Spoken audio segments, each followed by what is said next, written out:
क्या दलितों और पिछड़ी जातियों को पूजा करने का अधिकार नहीं है? क्या मंदिर में एंट्री का आधार सरनेम होना चाहिए? क्या संविधान लागू होने के 75 सालों बाद भी ये देश जातिगत असमानता के शिकंजे में है? समय समय पर ऐसे सवाल हमारे सामने उठ खड़े होते हैं। कारण तथाकथित पिछड़ी समाज का कोई व्यक्ति किसी मंदिर में जाता है और उसके बाद मंदिर का शुद्धिकरण किया जाता है। राष्ट्रपति द्रौपदी मुर्मू से लेकर यूपी के पूर्व मुख्यमंत्री अखिलेश यादव तक के साथ ये बर्ताव हुआ। साफ है, क्लास नहीं बल्कि कास्ट इस डिस्क्रिमिनेशन का आधार है। इसके अलावा कुछ छिटपुट जगहों पर राजनीतिक विचारधारा के कारण भी ऐसा बर्ताव होता है। कन्हैया कुमार इसके उदाहरण हैं। फिलहाल राजस्थान में पूर्व कैबिनेट मंत्री और वर्तमान नेता प्रतिपक्ष टीकाराम जूली इस जातिगत भेदभाव का शिकार हुए। मंदिर गए, दर्शन किया और वापस लौट गए, लेकिन उसके अगले दिन बीजेपी नेता ज्ञानदेव आहूजा उस मंदिर में जाते हैं और मंदिर का शुद्धिकरण करते हैं। सवाल वही कि क्या दलितों को पूजा का अधिकार नहीं है?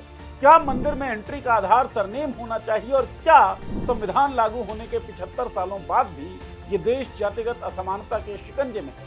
ये ज्ञानदेव आहूजा कौन है और किस तरह के कांडों में इनका नाम आ चुका है? न्यूज दैट मैटर्स के इस एपिसोड में बात इन तमाम सवालों पर।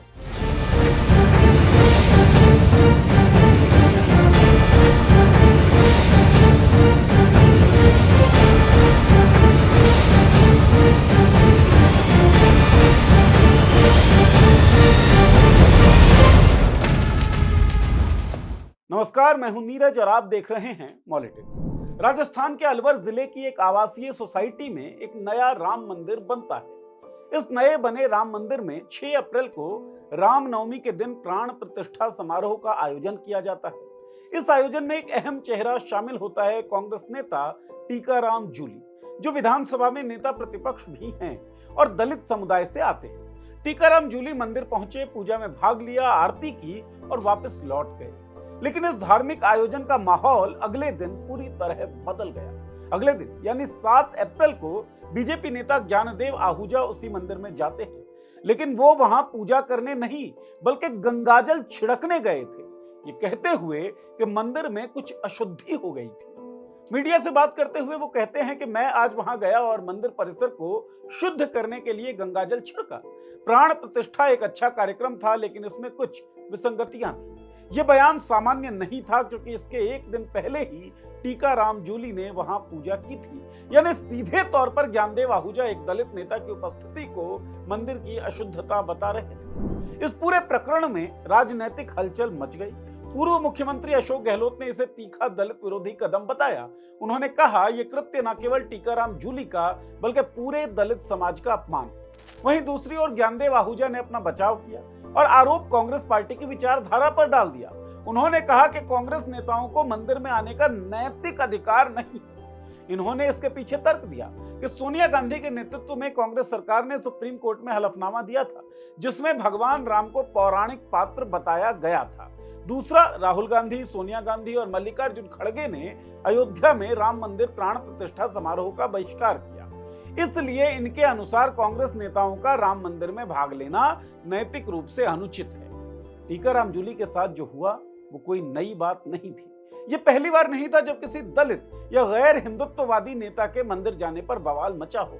भाजपा और उसके लोग पहले भी ऐसा कर चुके हैं और हर बार उनकी एक ही सोच सामने आई है कि कुछ लोग उनके हिसाब से मंदिर के लायक नहीं। टीकाराम का मामला बस एक और कड़ी है। 28 मार्च 2025 को कन्हैया कुमार पलायन रोको नौकरी दो यात्रा के दौरान एक मंदिर में गए और उसके बाद उस मंदिर का शुद्धिकरण किया गया। कांग्रेस ने आरोप लगाते हुए पूछा कि क्या गैर बीजेपी दलों के समर्थक अछूत हैं? बीजेपी ने कहा कि यह घटना कन्हैया के रिजेक्शन के तौर पर देखा जाना चाहिए, लेकिन रिजेक्शन का तरीका ऐसा कब से हो गया और यह तरीका नॉर्मल कैसे माना जाने लगा? एक और घटना सुनिए। भारत की राष्ट्रपति द्रौपदी मुर्मू के साथ भी जातीय भेदभाव की घटना घटी। 20 जून 2023 को अपने 65वें जन्मदिन पर राष्ट्रपति द्रौपदी मुर्मू ने दिल्ली के हौज खास स्थित श्री जगन्नाथ मंदिर में पूजा की। वहां पूजा करते हुए उनकी तस्वीर राष्ट्रपति के आधिकारिक ट्विटर हैंडल से भी जारी की गई। इस तस्वीर में दिख रहा था कि राष्ट्रपति द्रौपदी मुर्मू मंदिर के गर्भगृह के दरवाजे के बाहर हाथ जोड़े खड़ी थी और अंदर पुजारी पूजा करा रहे थे।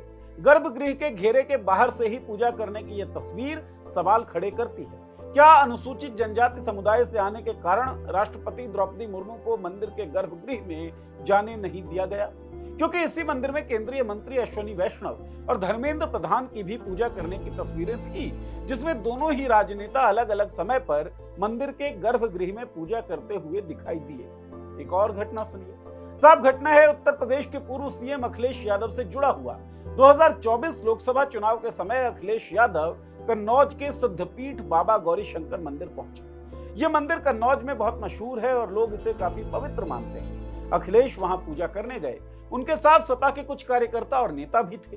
पूजा के दौरान सब कुछ ठीक रहा। अखिलेश ने विधिवत पूजा की, लेकिन उनके मंदिर से जाने के बाद बीजेपी के कन्नौज नगर अध्यक्ष शिवेंद्र कुमार ग्वाल की अगुवाई में कुछ कार्यकर्ता मंदिर पहुंचे। उन्होंने पानी में गंगाजल मिलाकर मंदिर के परिसर को धोया और हर हर महादेव के नारे लगाए।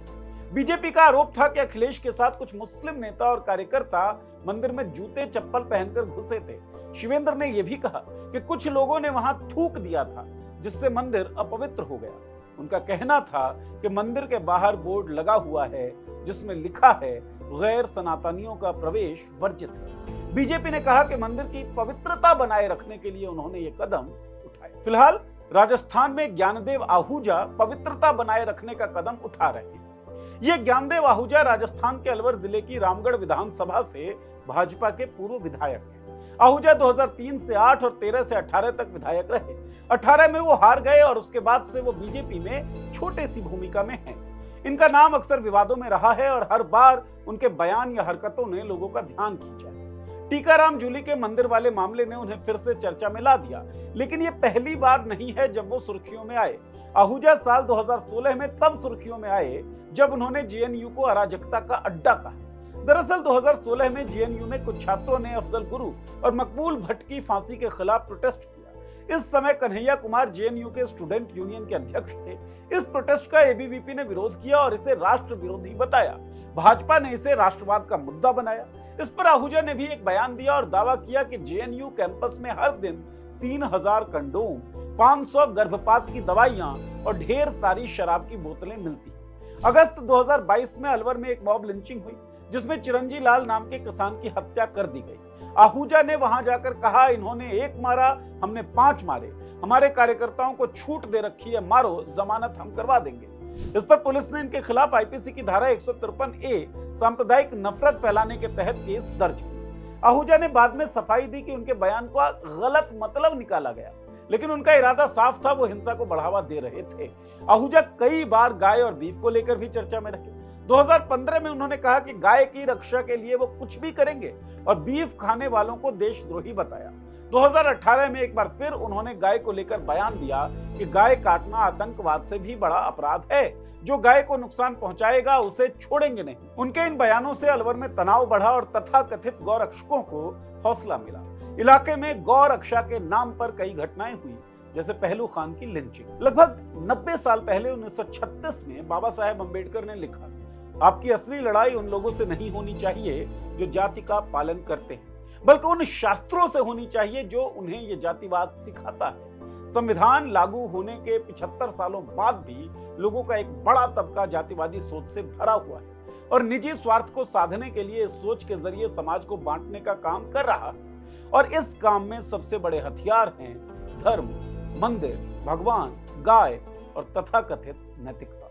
आपको क्या लगता है कि क्या इस तरह की घटना जब कोई व्यक्ति मंदिर जाता है और उसके बाद उसकी जाति के कारण मंदिर को धोया जाता है, ठीक है? अपनी टिप्पणी, अपनी राय इस वीडियो के कमेंट बॉक्स में लिखें। इस चैनल को सब्सक्राइब कर लें, बेल का आइकन दबा दें ताकि हमारे वीडियोस के नोटिफिकेशंस आपको मिलते रहें।